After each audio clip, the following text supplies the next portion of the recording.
নতুন একটা video programme চালু করলাম, সেটা হলো যে এই পাশ থেকে যতগুলো ভ্যান আসবে আমরা 11 নম্বর ভ্যানকে আমরা কিছু গিফট দেব, উপহার। তো আপনি সেই সৌভাগ্যবান ব্যক্তি, আপনাকে যেটা আমরা গিফট দিতে চলেছি। তো এটা হলো আপনার সেই গিফট। আপনি কি বলতে পারবেন এটার ভিতর কি রয়েছে? এর মধ্যে মাংস আছে। আহ, আপনি কিভাবে বুঝলেন যে এটার ভিতর মাংস রয়েছে? কিভাবে বুঝলেন? দেখা যাচ্ছে তো। দেখা যাচ্ছে এটা তো কালো পলিথিন। আচ্ছা, আপনি কি এটা হাতে ধরে নিয়ে বলতে পারবেন কতটুকু ওজন হবে? 8 কেজি পার আছে। হ্যাঁ, আসলে এখানে 1 কেজির মতনই প্রায়, টোটাল 800 গ্রাম গোস্ত রয়েছে। হ্যাঁ, তো যাই হোক, আমরা কিন্তু আমাদের বিজয়কে পেয়ে গেছি, আমাদের 11 নম্বর অটো ড্রাইভার এই ভাইকে পেয়ে গেছি। তো ভাই, আপনার বাসা কোথায়? বাসা বগুড়ায়। বগুড়াতেই।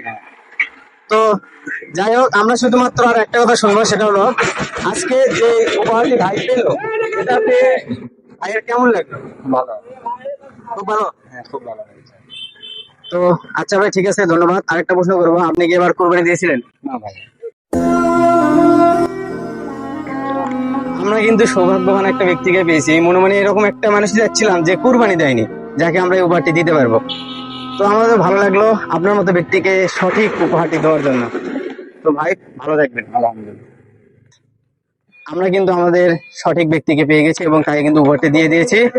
তো আপনাকে আরেকটা প্রশ্ন জিজ্ঞেস করবো, সেটা হলো এরকম ভিডিও আমরা যদি সচরাচর চালু করি হ্যাঁ, আমাদের তো আছে। তাহলে কেমন লাগবে? ভালো। ভালো লাগবে। হ্যাঁ, ভালো লাগবে। আচ্ছা, আপনার কেমন লাগবে? ভালো লাগবে। তো এনাদের বক্তৃতা যেটা, এরকম ভিডিও আমরা চালু রাখবো, সবাইকে এরকম ভিডিও উৎসাহ করবো দেওয়ার জন্য। তো আজকের মতো এ পর্যন্তই। ভালো থাকবেন, সুস্থ থাকবেন। ফলো দিবেন ফেসবুক পেজ তারাজুল ক্রিয়েটিভিটি। ধন্যবাদ।